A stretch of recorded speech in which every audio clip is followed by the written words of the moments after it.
Hi everyone, I'm Jackie, and today in this video I will do May 2025 predictions for reading and writing.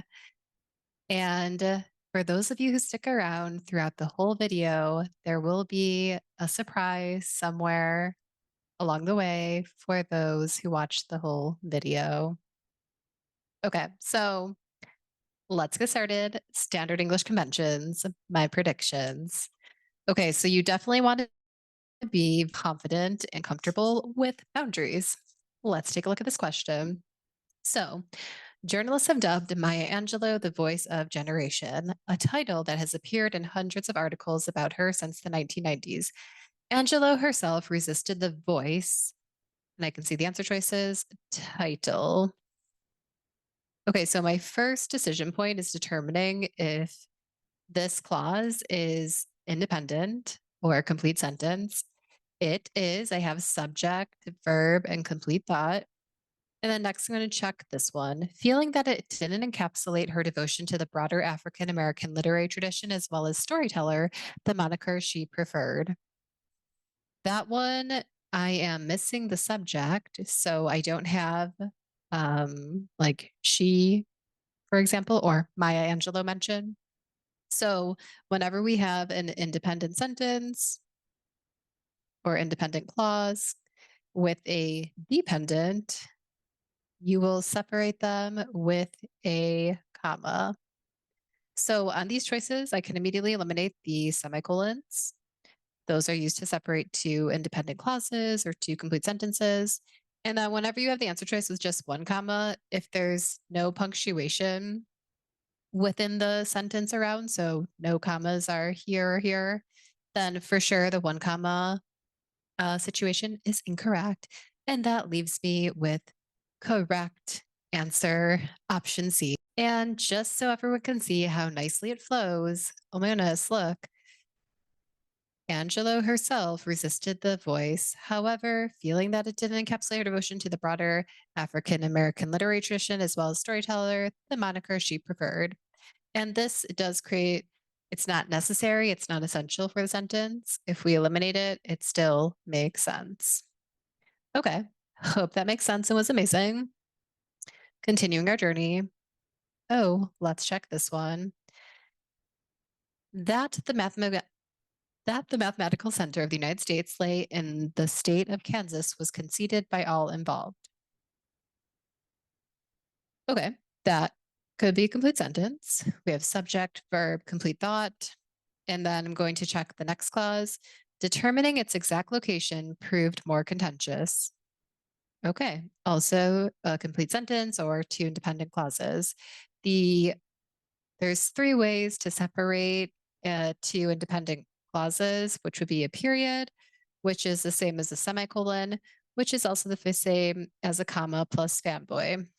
I can see within the answer choices, the only option of the three would be D. And therefore, it's option D.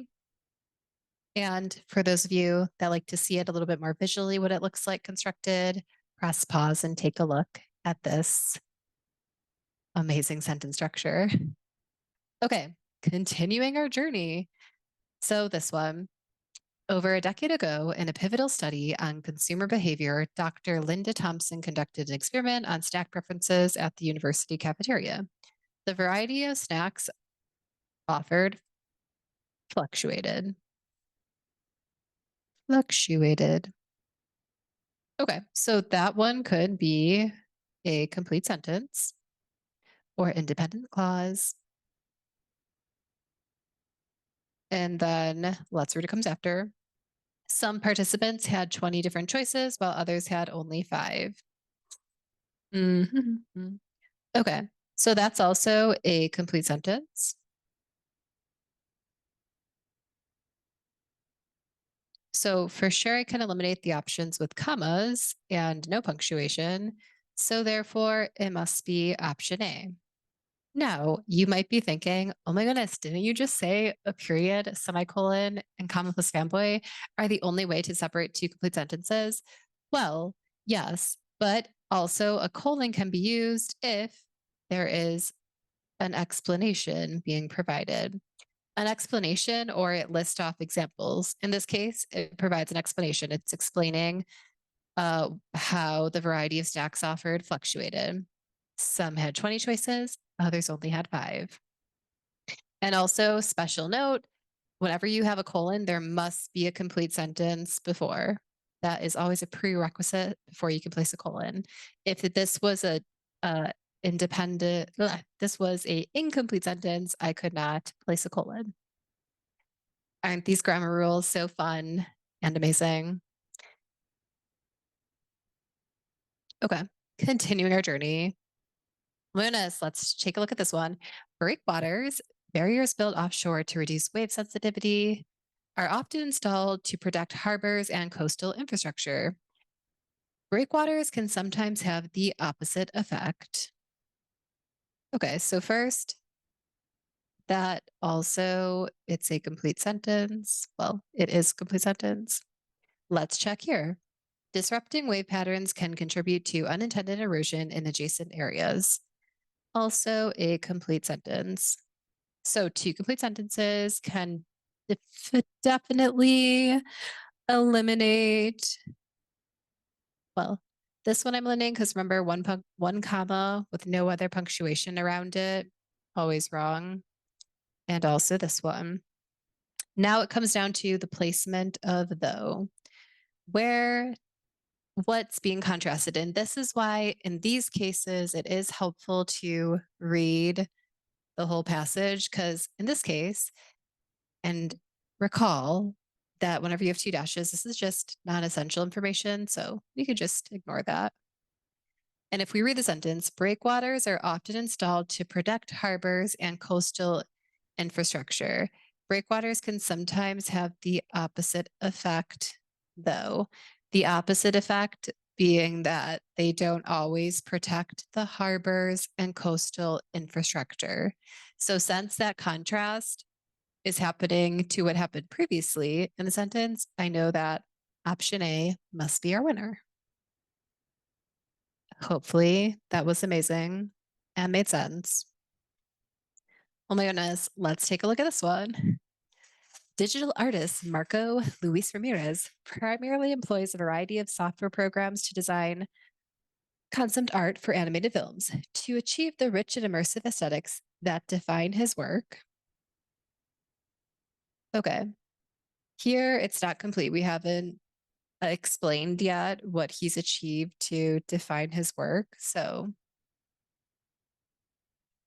incomplete. And then let's check here. Subject, he occasionally incorporates traditional artistic methods such as charcoal sketching. This is complete. So whenever you have a incomplete complete, we will use, so I can immediately eliminate the options with semicolons. Dude, gone. And then this wouldn't work. Remember, no punctuation, 1 comma always wrong. It must be option A.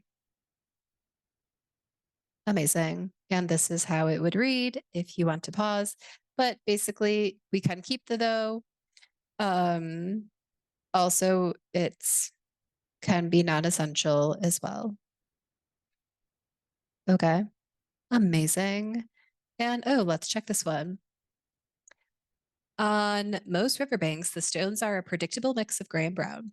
The pebbles at Crystal River in Colorado are an exception. Okay. Though most stones get their color from common minerals like quartz and feldspar, deposits of iron oxide and other elements lend the pebbles at Crystal River a striking red hue. Okay, so this one, it's giving me an explanation of how the crystal or how the pebbles at Crystal River get their coloring. So, and it's explaining how it contrasts and is different.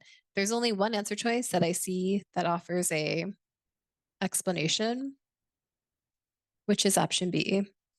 And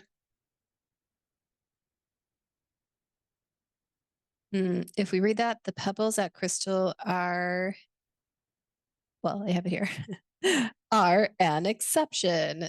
This is a complete sentence. And remember what I said earlier that before a colon, you always must have a complete sentence. That's what's happening here. And then we have the explanation. Isn't that so great and amazing? Continuing on. Okay, so scanning the answer choices, I see right away we're dealing with verbs. And I can see, oh my goodness, plural, plural, plural, and one singular without reading. For sure, it's option B. For those of you that are new to following me, this is called, in my world, the 3 versus 1 split.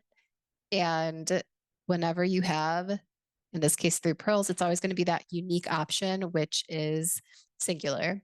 I can answer these in like 2 seconds on the exam. However, since I can take a little bit more time and I like to be precise because I want that 1600 score, what I'm going to do is just clarify what the subject is. And also for anyone watching that's curious. So scientists analyzing the stone sentinels, the massive carved stone statues on Easter Island, were astonished to find that the texture of each statue's surface is distinct. What's distinct? The texture is. Basically, none of this even matters, and it's just a bunch of extra fluff to confuse us. Isn't it crazy? Okay. Oh my goodness. Look at this continuing. Okay, so as the director of the National Archives, Jonathan Reeves has numerous duties. These include preserving the nation's most important historical documents, which number over 200 million records. Maintaining the National Historic Public Program, which supports the public with significant records, and overseeing digital preservation initiatives. Oh my goodness. I just noticed an amazing key in the passage, semicolon and. Whenever you have semicolon and, it's definitely using the super list. And the only way to separate a super list is with another semicolon. For sure, it's going to be C. In this case, the semicolon and period do not equate to each other because I'm not separating 2 independent clauses. I'm dealing with the super list. And just so you see the super list, these include 1, preserving the nation's most important historical records. Item list 2, maintaining the National Historical Publication, which supports civic records. And 3, so you can see that each item in the list also is parallelism, and they must all begin with the gerund form. Gerund, gerund, gerund, ending in ing. So great and amazing, right? Okay, if you stuck around this long and are so amazed by all the questions I'm doing, this month, up until the May SAT exam, we're offering access to our own software program. It's in beta form. The conditions are that you must comment below on this document saying that you want access to it. I will send you a form that you have to fill out. And then within 1 to 2 days, you should get access to our platform. It's contingent on that you please provide feedback to it because we are trying to improve it and find out if there's any issues. So we would love to hear your feedback. So that's a special surprise that I mentioned at the beginning. Okay, so let me know in the comments if you want access to that. Thank you. Okay, so one more. Writing in cuneiform, ancient Mesopotamians recorded measurements using units such as the jin, a unit of weight. Then I'm reading the answer choices now. The Q, a unit of length, and the ban, a unit of volume. Okay, so I can see they're listing off different units. And it's like units such as 1, the jin, a unit of weight. And then the Q, a unit of length. Okay, so since there's 3 items, this must be C. So this one a little bit trickier because the semicolon isn't immediately in the passage like we saw in the previous one here. in this case in the answer choice. So you have to kind of notice that there is a list being set off. So just be hyper aware of those ones because I strongly feel you could see a similar construction on the May SAT. Okay. And this one. So quick scan of the answer choices. Again, whenever I see long, well, not again, if it's your first time watching, but whenever you have answer choices that are longer, notice that all the previous ones, they were pretty short, right? Like between 1 to 4 words, maybe. So whenever it's longer, you're 100% dealing with modifiers. With modifiers, the subject must be placed directly after the open introductory modifying phrase, which would be this. So right after the comma, it must go. So I'm going to read this. Regulating global carbon levels and mitigating climate change. So what regulates global carbon levels and mitigates climate change? An estimate cannot regulate carbon levels.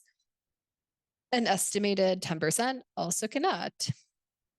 A recent study also cannot regulate global carbon levels. Oh, it's these peatlands. It's the peatlands that are regulating global carbon levels and mitigating climate change. And therefore, C must be the option. So you see that here, if I place it, modifier, that this would go right after the comma, and that's what's being referred to in this open introductory modifying phrase. How great and amazing. Now on to expression of ideas. Okay, so some transition word questions I think you should be confident with. Okay, so this one, long thought to be stationary, adult lithobates, clamatins, green frogs, were believed to remain in the same general location with their ponds, their occasional movement attributed to passive drifting caused by water currents. Mer. A research team found that adult alcaments frequently navigated toward the pond's edges, behavior suggesting intentional movement rather than passive drifting. So here I can clearly see that this is undermining the previous belief, which was that they remain in the same general location, aka passive drifting. So it must be option B. It's undermining this explanation. It's casting doubt, weakening the previous sentence. Continuing our journey. So next, ray tracing and rasterization techniques used by digital artists to generate realistic lighting in computer graphics typically require software to simulate thousands of light rays bouncing off surfaces. These techniques are more efficient than brute force rendering models, which demand significantly more computing power to track millions of rays in real time. So to me, this is explaining, like, for this reason, these techniques are more efficient, and it's providing, well, explanation of how they're more efficient of the previous sentence. So it's not giving an example, it's not contrasting, and it's not providing a specific detail from the previous sentence. So it must be as such. And as such would be the same as, like, for this reason, consequently, accordingly, etc. Just great other SAT transition words to be confident and familiar with for test day. Let's take a look at this one. Okay. The lunar eclipse of October 12th, 205 BCE was one of the longest total eclipses of its era, lasting 1 hour, 42 minutes. Wow. Another significant lunar eclipse took place on May 5th, 184 BCE, but unlike the 205 BCE eclipse, the 184 BCE eclipse was penumbral. The moon did not enter Earth's umbra completely, instead appearing as a subtle dimming rather than a full darkening. Okay, so it seems like it's explaining that the eclipse was penumbral. So I'm looking for something that is showing like clarification. So meanwhile, no. for example, it's not giving an example, and nonetheless is like however slash nevertheless. It's not contrasting. It's just providing clarification, and therefore I would use that is. Okay, another section of rhetoric or of expression of ideas is rhetorical synthesis questions. Okay, so these ones. Normally you can just go here, check out the question. The student wants to compare some disadvantages of station-based and free-floating. So of station-based and free-floating car sharing programs. Which choice most effectively uses relative information from the notes to accomplish this goal? So I need to have only disadvantages being compared and mention both station-based and free-floating. Let's see if I can answer that. A, free-floating programs may lead to inconsistent vehicle availability. Okay. Station-based programs, on the other hand, ensure availability. So this is negative and this is positive. So that would be disadvantage, advantage. No, I need two disadvantages. B, worth noting is that while free floating programs are flexible and convenient, that's positive, they are less reliable than station-based programs. Also, it's only, well, I mean, it's saying something that's positive and it's not mentioning anything about station-based, which we also need to mention. So for that reason, we can discard. Option C, station-based programs require significant infrastructure. Okay, that's not good. Well, not great. Could be a disadvantage, but they avoid some of the challenges associated with free-floating programs. Okay. And then it's saying that there are challenges associated with free-floating programs. So I do have two negatives here. But let me check out D. The free floating programs offer flexibility. This is positive. Station-based car sharing programs provide vehicles for short-term rental. Those could be two positives. So it must be C because it's the only one that compares advantages of both types of ride sharing programs. So in this case, I didn't have to read really the student notes. Let's look at one more, this one. So, well, again, so I won't read, it just says the student wants to place Bateson argument within its historical context. So Bateson's argument within its historical context. So I need to mention some historical. And I get a lot of questions like, what does it mean, historical context? Well, it can mean when, a specific time when an argument took place, or hypothesis, thesis, theory, what was happening at during the time period. Maybe how did a specific view relate to overall some time period or era? And maybe also like what happened to a particular view over time. So I'm going to see if any of those answer choices do that. So A, during the early development of genetics, this is providing historical context. It's telling me what's happening during this time period. Bateson maintained that Mendelian inheritance alone explained genetic variation, although Morgan's opposing interpretation would become the widely accepted view. Okay. I mean, this one I'm liking. It's giving historical context for Bateson's argument. But let me just check out the other ones. Option B, at the 1910 International Genetics Conference, Bateson disagreed with Morgan's argument that inheritance is influenced by linked traits. So this one, we do have a specific time, so there is historical context happening. However, it's not really telling me what Bateson's actual argument actually was. It also doesn't explain the outcome, and it's not really telling me like the disagreement in regards to the development of genetics as a field. I'm going over B because I know that's a popular choice, but you can see A is better at this point because I have historical context. it explains Morgan's opposing interpretation slash view, and it is naming Bateson's belief. And it also highlights the eventual outcome, giving me a little bit more of a historical arc. So I'm still going to keep A over B. Option C.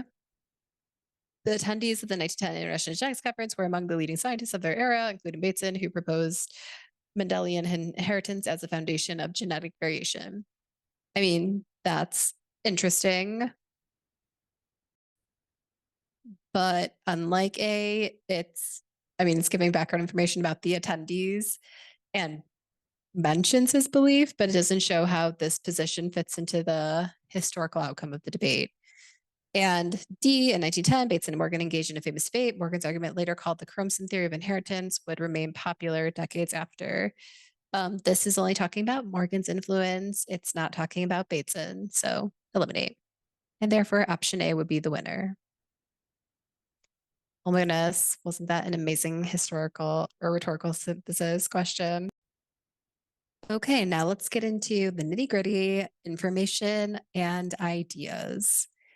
Okay, so first, a main idea question.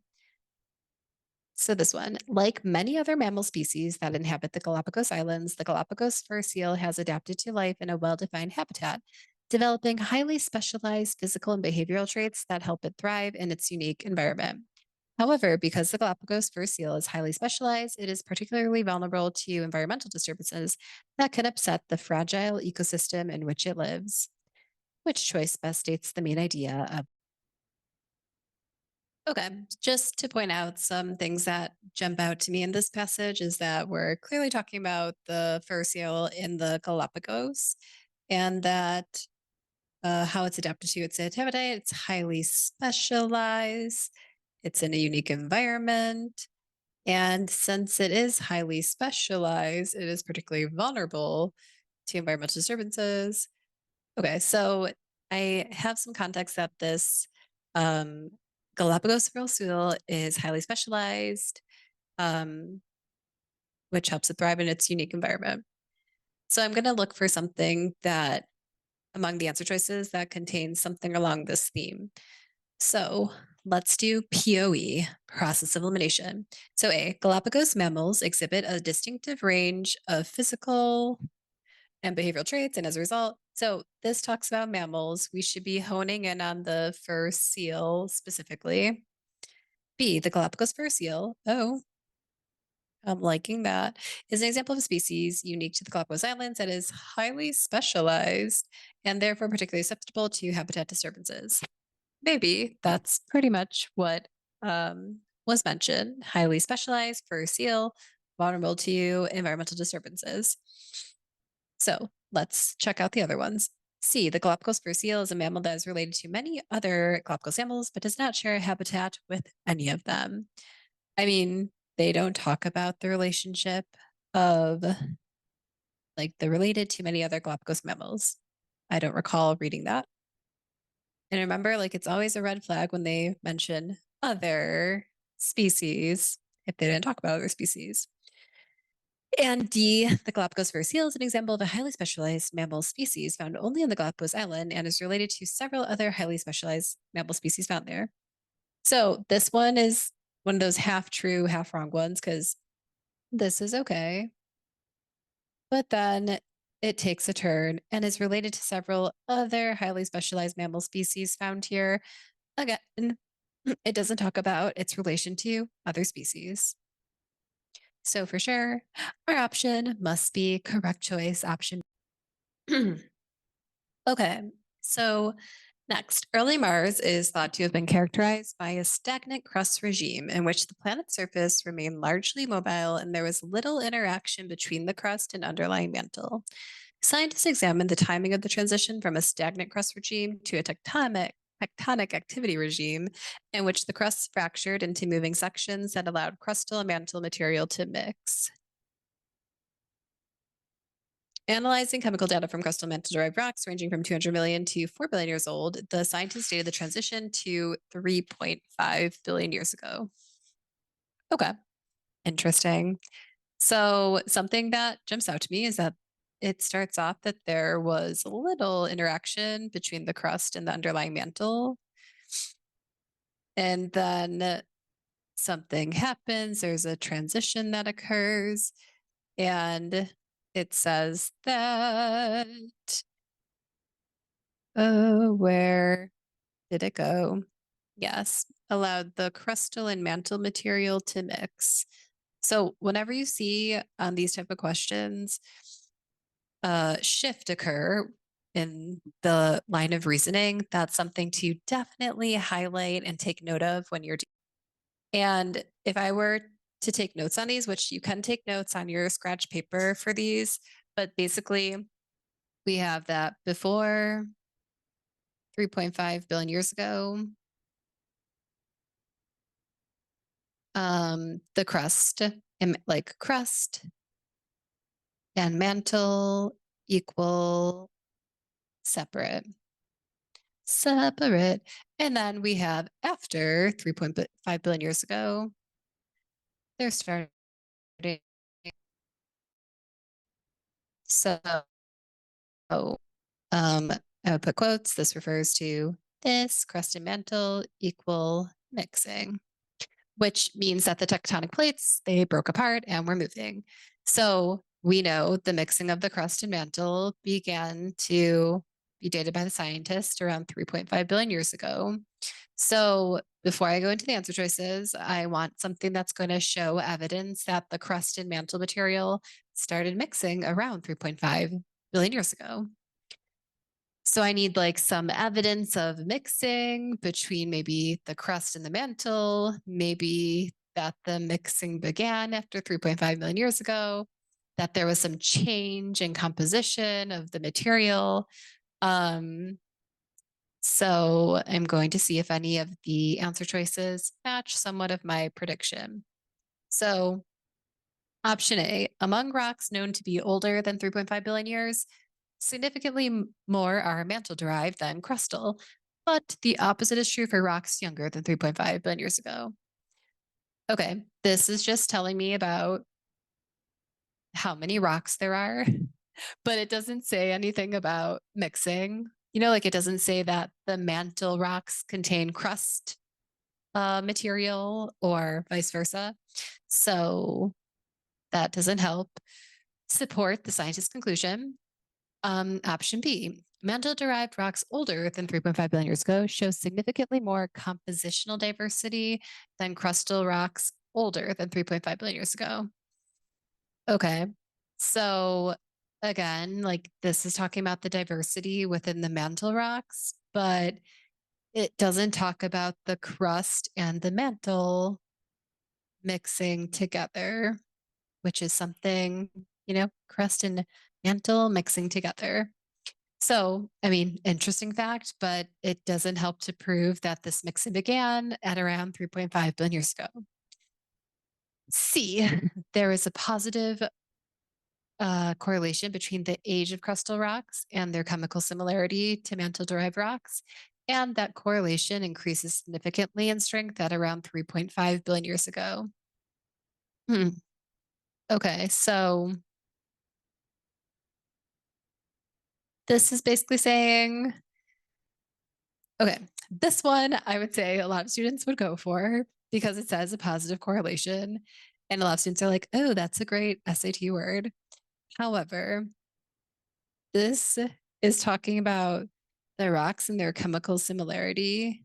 Again, it's about the rocks and their similarity. So like as rocks get younger, they look more similar to each other. Being similar does not, like similarity does not equal mixing or interacting with each other. They might look alike, but unless they have material from one another, there is no evidence or proof of the mixing. So it does suggest maybe slight relationship, but it's not really confirming the conclusion. Lunas, we only have one left. It's got to be D, but let's see. Mantle-derived rocks younger than 3.5 billion years ago contain some material that is not found in older mantle-derived rocks, but is found in older and contemporaneous crustal rocks. Okay, this proves mixing. because mantle rocks after 3.5 billion years ago, they now contain crust material. So that must mean that the crust and the mantle, they mix together. And then after the mixing started, it occurred around 3.5 billion years ago. So that directly supports, the timing and the nature of what the scientist conclusion was about. Make sense, everyone? Mantle rocks contain crust material after 3.5 billion years ago. That will give me direct proof of mixing. Wasn't that a good one? This one, the desert monitor lizard and the American bullfrog are ectothermic, cold-blooded animals, whereas the red fox and the Arctic hare are regional endotherms. They retain metabolic heat, allowing their body temperatures to remain above their surrounding environmental temperature. Modeling the effect of decreasing ambient temperatures on ectotherms led researchers Kara D. Whitman and colleagues to conclude that ectotherms' body temperatures steadily decline toward the ambient temperature. Data from wild gopher snakes show that even though their wild body temperature consistently remains 1.0 to 1.5 degrees Celsius above ambient, it also declines as the ambient temperature falls. This suggests that the body temperatures of the do what? Okay, so we have our ectotherm animals. The cold-blooded animals would be the lizard, the bullfrog, gopher snake. Their body temperature depends on environment. And as ambient temperature falls, their body temperature also decreases. Whereas endotherms, which would be the red fox and Arctic hare, will retain heat. So the body temperature stays stable and it's not really tied to the ambient temperature. Quick, summary. Okay, so let's see. Option A, the Arctic hare and red fox are likely to be more variable than the body temperature of a gopher snake. No, because these ones I just said are endotherms, warm blooded. So it's going to be less variable. So this one, it's an example of contradicting the passage. B, American bullfrog and the gopher snake are at least partly determined by the ambient environmental temperature. That could be because both of these ones are ectotherms.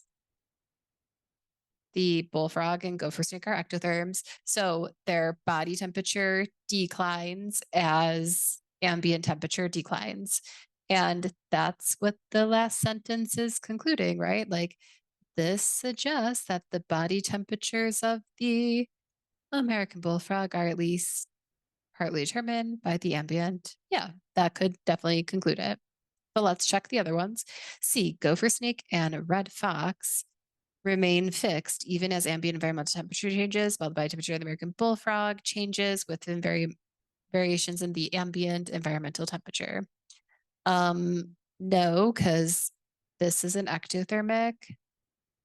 So remain fixed.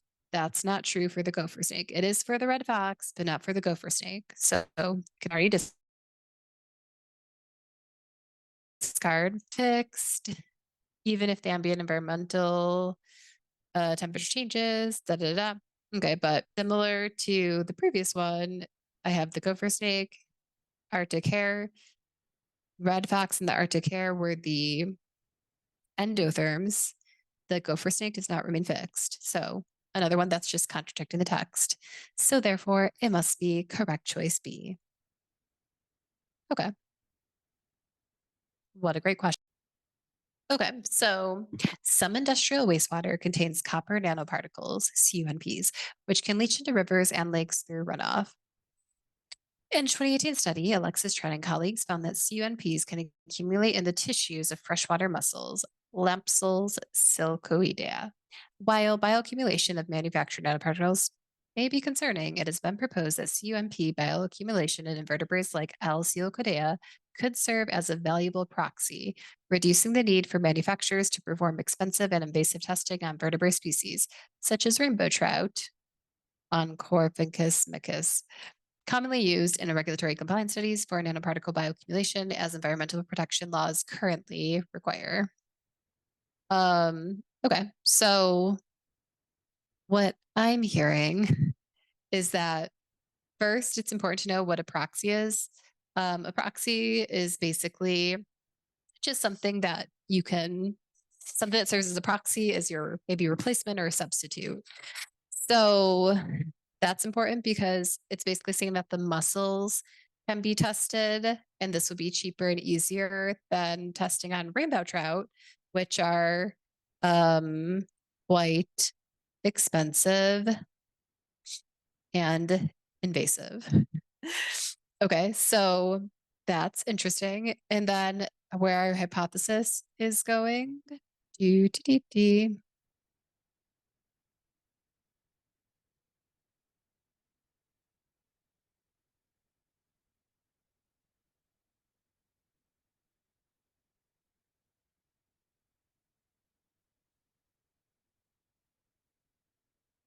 is here.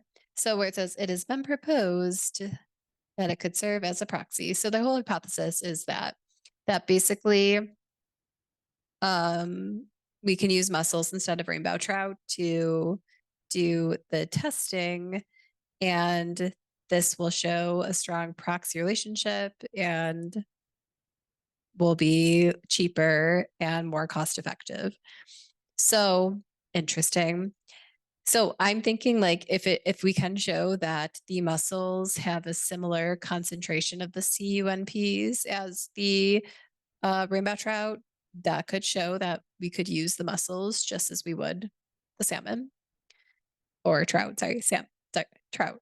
Okay, so A, when L. C. locata, which remember was mussels, and O. micus, which would be the trout, are exposed to similar levels of CMPs, individuals of the two species tend to accumulate similar amounts of CMPs adjusted for body size.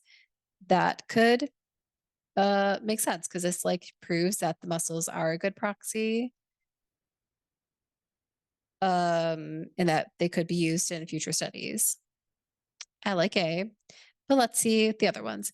B, CUNP concentrations in muscles correlate strongly to the CNP levels in the environment, whereas CM concentrations in the trout remain relatively stable regardless of environmental conditions. Um, that's contradicting what we're looking for because I want to show that they can be similar and serve as valuable proxy. So no. C, compared with Omiscus, so again, remember trout. So compared with the trout, the mussels can tolerate significantly higher CUMP concentrations without displaying any adverse effects. But this is basically saying like mussels can tolerate more copper nanoparticles without getting sick. But just because they're more tolerant, like tolerance does not equal accumulation, which is what we want to show that they are a valuable proxy. And D, it is easier to detect low and harmless concentrations of CPs in the mussels than it is to detect high and harmful concentrations in the trout. Okay, but like that just means it's more convenient. But what I'm really looking for to show that it's going to be a valuable proxy is that there's going to be like similar results, just like A is showing. Because if there's similar amounts of accumulation, then they can serve as a valuable proxy. Isn't that so great and amazing? And last but not least, let's take a look at the domain craft and structure. Okay, so this one, spanning the late 19th to early 20th century, Norwegian painter Edvard Munch's prolific career evolved through distinct phases. As epitomized by The Sick Child, many of Munich's first works integrated naturalistic detail into deeply personal themes of illness and loss. Extensive interactions with European avant-garde circles later sparked an engagement with symbolism and expressionism, styles whose emphasis on emotional intensity and rejection of traditional realism are readily apparent in his iconic work, The Scream. Which work best describes the overall structure of the? So, A, it presents a general claim about a particular artist's career. Okay, could be. It evolved through distinct phases, yes. Describes a painting approach that typified early stages of that career, yes. The sick child, illness and loss, and then explains a later shift in that career. Yes, then we see a shift occur, right, with the engagement and symbolism of expressionism. And we see this in his work, The Scream. So that checks off pretty much what happened in the passage. However, let me go through the other choices to see. A is probably the winner. B, it names a famous painter. Okay, I guess Edvard Munch outlines the primary artistic model evident in his work, and then offers examples illustrating his commitment to that model. Um, okay, but it says that there was outlines the primary artistic model. Was there a primary artistic model? Because I think this was all about how his career changed over time. Okay, so B, there wasn't a single artistic model.